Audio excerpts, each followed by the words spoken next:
पिलामाने इतिहास चतुर्थ अध्याय द्वितीय भाग को मु समस्त को स्वागत करुछि। प्रथम भाग रे आमे पढ़िथिले जे इंग्रेज मानक आसीबा परे कृषि क्षेत्र रे भारतर कृषि क्षेत्र रे की परिवर्तन आमे देखिथिले बा की प्रथा सबु बंदोबस्त सब प्रचलित होइतिला आ ता फल रे लोक मानकर कोन उन्नति होइतिला। तो आज आम देखा कुटीर शिल्पर अवनति। द्वितीय भाग में आम शिल्पर उन्नति बा अवनति विषय रे पढ़ा। ता आगरू मु तुमको कहीदे जे कुटीर शिल्प कहले तुम्हें माने कौन बुझीब। तमें अष्टम श्रेणी भूगोल रे पढ़ी कुटीर शिल्प कहले निजर दक्षता अनुसार लोक मानक सहायता रे स्थानीय कंचामाल बा सही स्थान रे पाखापाखि जो जिनिस उपलब्ध थिबो सेही जिनिस को व्यवहार करी बिना जंत्रपाति रे जो क्षुद्र शिल्प लोक मानक द्वारा गढ़ी उठे ताकू कुटीर शिल्प बोली कहा जाए। जेमिति कि आमर लोक माने तमर देखिथिबो हाथ तैयारी जिनिस बहुत तैयारी करती। माटी हांडी हैला माटीर कंढे हैला बासन कुसन हैला बा तमर झुड़ी मसिणा सप ये विभिन्न जिनस जो थे कि कम लोक एकाठी होइकी तांकरी चारि पाखरे जो जिनिस उपलब्ध थिबो से जिनिस को विनियोग करिकी सेमाने जिनिस प्रस्तुत करती आउ ताकू बिका किना करिकी निजर रोजगार मेंटाई थांती। क्षुद्र शिल्प जाहाकू कि हस्तशिल्प कुटीर शिल्प बोली कहा जाए। तो वर्तमान आम विषयटी आरंभ करवा। अष्टादश शताब्दी पर्यंत हस्तशिल्प आ कारीगरी पाई भारत विश्व में प्रसिद्ध थिला। तो भारत प्रथम ही निजर हस्तशिल्प आ कारीगरी कौशल पाई विश्व में प्रसिद्ध थिला। हस्तशिल्प प्रस्तुत गहना टसर लुगा पशम वस्त्र आदि शौखीन और विलास सामग्री विदेश को रप्तानी होतिला। ए सबु जिनस गुड़िक बा हस्त तैयारी जिनस सब भारत में उत्पादन होतिला आउ भारत बाहर को विदेश को मध्य बिक्री करा जाउतिला। ता फल कौन होता लक्ष लक्ष कारीगर एथिरे नियुक्ति पाउतिले। एही कारीगर माने क्षुद्र चाषी मध्य थिले जो चाषी माने चाष मध्य करुतिले किंतु तांकर चाष को छाड़ीदेले जो समय बंची जाउतिला से माने एही सब विभिन्न प्रकार हस्तशिल्प रे निजर समय को विनियोग करुतिले आउ भल पैसा रोजगार करिकी चलुथिले। कृषि और कारीगरी उपरे भरोसा करी सेमाने आत्मनिर्भरशील थिले।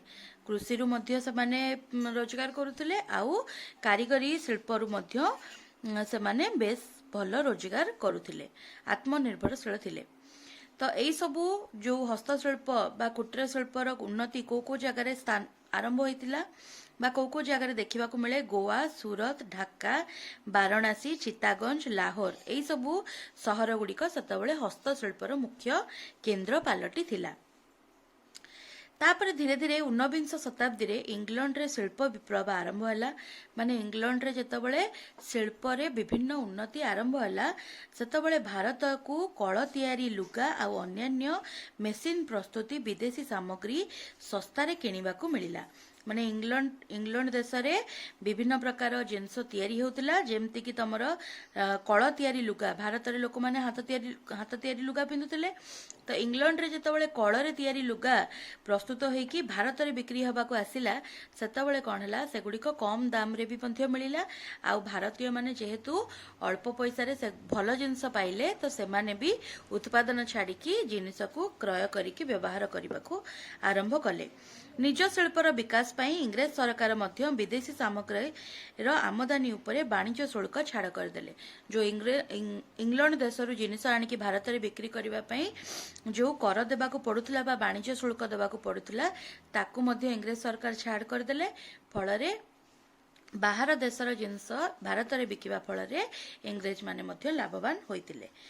पुणी पाश्चात्य संस्कृतिर प्रभाव रे लोक पारिवारिक हस्तशिल्प प्रस्तुत स्वदेशी वस्त्र को ना पसंद कले।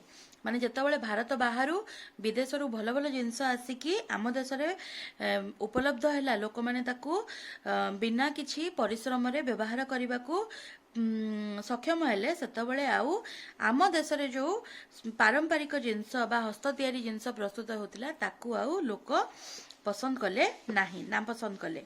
ହସ୍ତଶିଳ୍ପର ଅଧପତନ ଘଟିଲା। ଯେଉଁ କାରିଗରମାନେ କୃଷି ଉପରେ ନିର୍ଭର କଲେ, ଯଦିଓ କୃଷି ଖୁବ୍ ଅନୁନ୍ନତ ଅବସ୍ଥାରେ ରହିଥିଲା, ମାନେ ଯେତେବେଳେ ଭାରତର ଲୋକମାନେ ବାହାରର ବା ବିଦେଶର ଜିନିଷକୁ କିଣିକି ବ୍ୟବହାର କରିବାକୁ ଲାଗିଲେ, ସେତେବେଳେ ଭାରତରେ ଆଗରୁ ଯେଉଁ ଜିନିଷ ଗୁଡ଼ିକ ଲୋକମାନେ ହାତରେ ତିଆରି କରିକି ବ୍ୟବହାର କରୁଥିଲେ, ତାକୁ ଆଉ କଲେ ନାହିଁ, କିଣିକି ହିଁ ବ୍ୟବହାର କରିବା ଆରମ୍ଭ କଲେ। ଫଳରେ ନିଜେ ପ୍ରସ୍ତୁତ କରିବା ବେଳେ ଯେତେ କାରିଗର କାମରେ ଲାଗିଥିଲେ, ସେ କାରିଗର ମାନଙ୍କର ମଧ୍ୟ ଆଉ କୌଣସି ବୃତ୍ତି ରହିଲା ନାହିଁ ବା କାମ ରହିଲା ନାହିଁ। ଆଉ କୃଷିରେ ତ ଆଗରୁ ହିଁ ଲୋକମାନେ କିଛି ଉନ୍ନତି ପାଇନଥିଲେ ବା ବେଶ କିଛି ଉନ୍ନତି କରିନଥିଲେ। ତାପରେ କ'ଣ ହେଲା, ଅନେକ କାରିଗର ଦିନ ମଜୁରିଆ ଭାବରେ ଦିନ କାଟିଲେ। ଏହି କାରଣରୁ ଦେଶରେ ଦାରିଦ୍ର୍ୟ ବୃଦ୍ଧି ପାଇଲା ଓ ଆର୍ଥିକ ସ୍ଥିତି ଶୋଚନୀୟ ହୋଇପଡ଼ିଲା।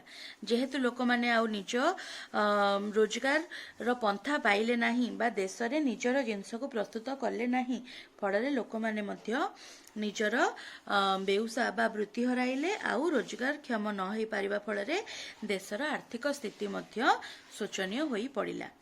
ଦୁର୍ଭିକ୍ଷରେ ଲକ୍ଷ ଲକ୍ଷ ସଂଖ୍ୟାରେ ଲୋକ ପୋକମାଛି ଭଳି ଅନାହାରରେ ମଲେ।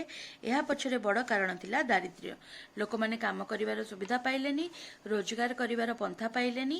ଏପଟେ କୃଷିରେ ମଧ୍ୟ କିଛି ଉନ୍ନତି ହେଲା ନାହିଁ, ଜମି ତାଙ୍କର ଚାଲିଗଲା। ଫଳରେ ଦେଶରେ ଦୁର୍ଭିକ୍ଷର ପରିସ୍ଥିତି ଦେଖାଦେଲା। 1866 ମସିହାର 9 ଅଙ୍କ ଦୁର୍ଭିକ୍ଷରେ ଓଡ଼ିଶାର 10 ଲକ୍ଷରୁ ଅଧିକ ଲୋକ ମରିବାର ଅନୁମାନ କରାଯାଏ। ଏହା ଗୋଟେ ବିରାଟ ଦୁର୍ଭିକ୍ଷ ଥିଲା, ଯୋଉଟାକି ଓଡ଼ିଶାରେ 1866 ମସିହାରେ ଦେଖାଦେଇଥିଲା।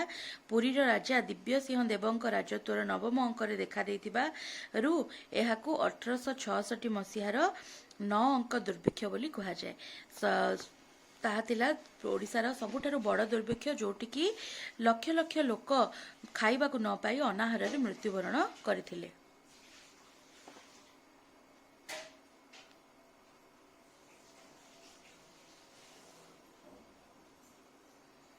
ଆଚ୍ଛା, ତ ଇଏ ତ ଗଲା 19ବିଂଶ ଶତାବ୍ଦୀର ଅବସ୍ଥା। ତାପରେ ଆମେ ଦେଖିବା ବିଂଶ ଶତାବ୍ଦୀରେ କ'ଣ କ'ଣ ଆମର ଶିଳ୍ପରେ ବିକାଶ ଘଟିଲା।